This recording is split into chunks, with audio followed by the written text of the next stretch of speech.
try to get you going and get you upset, and you never really do. But today before the show, he was getting a little worked up, guys. So we're going to have some fun with Tim today. We'll talk about that game yesterday.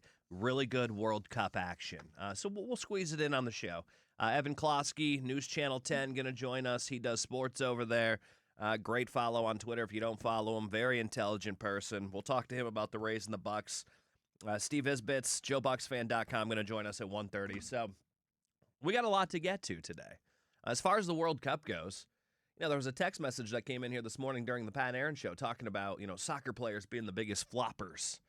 And I feel like that's a big complaint from the American. I mean, look, we have many complaints about soccer. It seems like we just don't like anything about the sport, and we feel like we always got to tell people what we don't like about it, and that's fine. It is not our dominant sport here. It's the fifth biggest probably here after the four main ones. But the thing with the flopping in soccer, where it doesn't bother me as much, is if it's not like if it's not an actual foul and someone's just flopping and laying on the ground, rolling around like they need a stretcher, the whistle doesn't stop. Play continues. And that's the difference between soccer and the NBA for me, is that in the NBA, the whistle gets blown and all of a sudden the play stops, and it's just, there's too much stoppage. And I appreciate soccer. The refs don't fall for everything. And, the guy can roll around all he wants, and it's kind of comical because you'll see a guy rolling like he just broke his leg, and I'm like, is he okay? And then you realize he's fine. He's just fine. He just, he was too close to another player. But it doesn't bother me as much because, again, they don't ever blow the whistle. So we'll get into some World Cup stuff. I want to talk about the Tampa Bay Rays first. So they were off last night, but they're back in action tonight. They are in Kansas City, and so they're in the Central Time Zone. So now we get those late starts, 7:40. I don't love them. I know a lot of people hate our 6:40 starts. I don't like 7:40. I love the 6:40. Now, if you are trying to go to the game, I know how that can be kind of a pain in the butt because 275 traffic is the worst, especially if you're coming from Tampa, because you're going to hit the traffic right there near Dale Mabry. Then, of course, you're going to hit the traffic right before you hit the bridge to get to St. Pete. And then 275, anywhere basically from 54th on, you're hitting traffic too. It doesn't even matter what time, whether it's a Rays game, whether it's rush hour, whether it's 2 o'clock in the afternoon on a Saturday. All those areas I just mentioned always have traffic, and it is horrible. So I can see how 6:40 games can be tough to get to. But 7:40 tonight in Kansas City, and we'll see how the Rays can play on the road. At home, they've been really good. In the 10-game homestand, 7-3. We are all loving that. We are back on board with the Rays. I think Tampa Bay is a little bit happier. But I do want to talk about the 5-game winning streak because I think the other shows on the radio station have handled it a little bit differently. And maybe I'm in the wrong. Again, I will never come on the airwaves and tell you I'm right about everything. And if I were to do that, you'd be like, no, you're not. And I don't really have much of an argument other than to say, I guess you're right. But the other shows, listening yesterday, I thought they handled the 5-game winning streak a little bit differently. Now, I shouldn't say the entire Pat and Aaron show because, Pat and Sam were, I think, a little bit more kind of where I was at, but I thought Aaron went maybe a little bit of an overreaction. He was talking to us yesterday in the hall, Tim, about World Series. And I know he wasn't being serious, but he thinks their full potential is World Series. And I will say this about Aaron. He's been that way since really the beginning. He's been very high on this Rays team, and he didn't really let the, whatever you want to call it, slump or trend or downfall of June change his mind. But I felt like listening to him yesterday, it was almost like he was talking on the air as if these 5 games have vindicated everything he's been saying. And again, he has not wavered back and forth, and I respect Aaron's baseball knowledge. But I felt like when he was speaking yesterday, he felt he was vindicated as if he's been right and nothing is wrong with the Rays. And I was listening going, all right, it's 5 games. I think I want to be a little bit more patient with this because I overreacted in the beginning, thinking how good they really were. And then they had a really poor month in June. And all of a sudden now they seem like they're back. But I'm trying not to overreact to the 5 wins. I'm happy with it. I'm excited about it. It's giving us some momentum going here into the All-Star break. They do got some tough games ahead of them on the road and at home.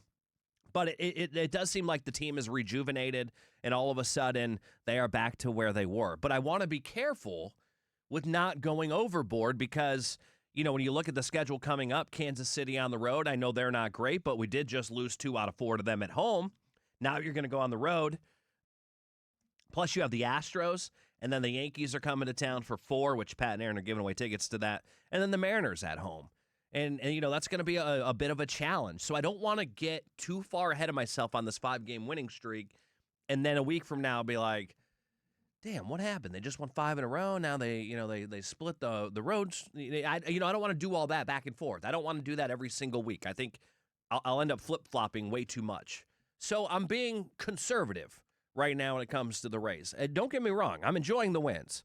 But I don't want to overhype it. And I don't want to get into, all right, should they be buyers? Who are we getting? Do we need a big arm? Do we need a big bat? I don't want to talk trade deadline stuff yet because I don't know where this team will be in August. We've seen how inconsistent they could be. Now, listening to the afternoon show yesterday, I heard T-Kraz with a take that difference from this show. And again, maybe he's right. Maybe I'm wrong.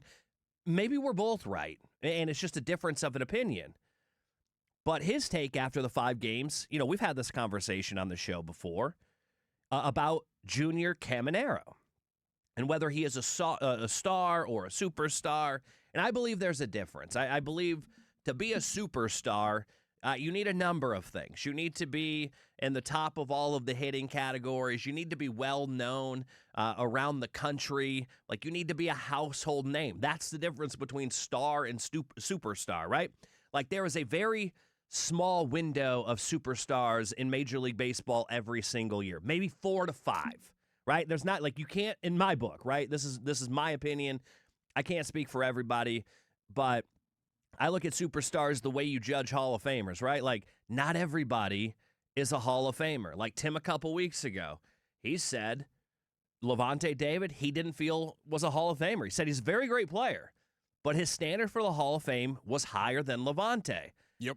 Exactly. And so that is how I feel about calling someone a superstar. I just think there is a massive difference between star and superstar, and there's a lot of boxes you have to check. Now, do I think Junior Caminero is on his way of being a superstar? I do, but I'm not ready to crown him one yet. And I heard T-Kraz say over the last couple of games, he has elevated from star to superstar. And I thought, yeah, I'm not there yet. I'm not with where Aaron is talking, and I'm not where T-Kraz is at with Junior. Am I the one that's wrong in all of this? Where are you guys at with the Tampa Bay Rays after the 5-game winning streak? Maybe I'm dead wrong on all of this. Maybe I should be more excited and thinking about who are we buying at the deadline and get ready for October baseball and go ahead and print the World Series T-shirts. Maybe I'm off.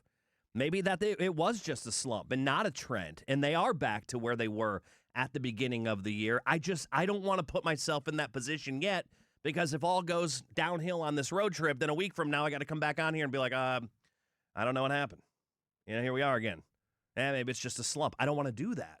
Now, when it comes to the Junior stuff, again, I think superstar potential, but I think there's 4 to 5 Major League Baseball superstars. All right, Shohei Ohtani, superstar. Aaron Judge, superstar. I'll go with, you know what? He's not having a good year. It might just be the Mets, but Juan Soto is a superstar. Paul Skeens, superstar. Bobby Witt Jr., superstar. I think those are... Bobby Witt's kind of pushing it, but I agree with you. I think, you know what? I didn't initially have him on the list, and then I started to ask, I was talking to Pat and Aaron about it this morning, and I said, I gave them the list of names I just gave you, and Shohei Ohtani, if I forgot to say him, I had him on there as well. No, you said Shohei. Okay. I had Bobby Witt Jr. as a borderline, and then I came into the studio, discussed it with Pat, Aaron, and Sam, and they gave me the nod. They were like, yeah, I think he's there. Because he's been doing it for a while now. He's been doing it longer than Junior. And like you said, he's borderline. That's exactly where I'm at with him. I think he is a superstar, but he's teetering. So those are my 5 superstars in Major League Baseball. Now, there's a tier below that, a star tier. Junior's in that one for me. And again, I fully expect him to make it to that next level, but you got to do it longer than just a year and a half.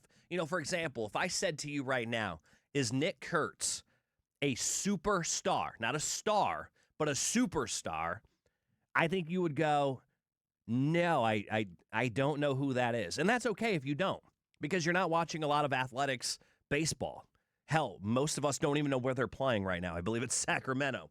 But Nick Kurtz is the perfect comparison to Junior Caminero. Their numbers are pretty much identical, right? He's a first baseman for the Athletics, and he has the second best odds to win the American League MVP right now. Second best odds. Yordan Alvarez, best odds to win AL MVP. Junior's up there. Junior, I believe, was fourth. I think it went Nick Kurtz. After that was Bobby Witt Jr., and then I believe Junior was there. So he's right up there. But I still need to see something more than just, last year was his first full season, and he crushed it. This year, crushing it again. Now, can he become a superstar at the end of this year? Yes, if he does some of this stuff in October. Give me some October baseball under his belt. I think when it's only a year and a half in, and then by the time October baseball comes around, he'll be 2 years in, 2 full years with the Rays, then we might be able to elevate him to the superstar role. But I'm at star right now, and I think that's a little bit of an overreaction because, again, if I said, is Nick Kurtz a superstar, I think a majority of you go, who? Or you go, no. This isn't a technical definition of superstardom, but he needs to transcend the game. Like you mentioned, Paul Skeens, Aaron Judge, Shohei Ohtani, those guys, Juan Soto, even before his time with the Mets, and still kind of, they transcended the game. And that's where Junior could be very well on his way to. He's trending. He's trending that way. He's absolutely trending that way. And again, you said it, year and a half.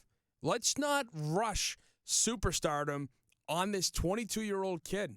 Let's pump the brakes. It's great that he's a star. That's awesome. You should be very happy about that. But to already crown him a superstar, I think it's just, let's pump the brakes. It's okay to just have stars. Yeah, I think it's a little bit too early. Now in Tampa Bay, you might consider him a superstar, but nationally, I'm not there yet until I start seeing him in national commercials, and until he becomes a household name. Like I texted a group chat, about 10 people, none from here. I named 5 baseball players, all the ones that I considered superstars. Shohei. Who else did I have on there? Bobby Witt Jr. Actually, no, I didn't have Bobby Witt. Shohei, Judge, Aaron Judge, Soto. Correct. And Caminero and Skeens. I said, can you name all the teams these guys play for? Some of the guys struggled. I've never heard of Junior. And you could be like, well, your friends are idiots. And I would probably tend to agree with you. But it just goes to show you the average baseball fan that only pays attention to their team, they're not familiar with them yet, but they know Aaron Judge. And you could be like, well, market size. Bobby Witt Jr., Kansas City, small market. Paul Skeens, Pittsburgh, smaller market. So it is possible, and I think Junior does get there. But I just think there's a little bit of an overreaction to everything over these last 5 games. So I'm going to open up the phone lines, 888-388-0957. I'd love to get your guys' thoughts on this. The other shows, are they overreacting? Am I underreacting? I'd like to have a conversation about it. You can also text into the Bartow Ford DAE text line. 82945 is the Bartow Ford DAE text number. We'll take your calls and read your text coming up next.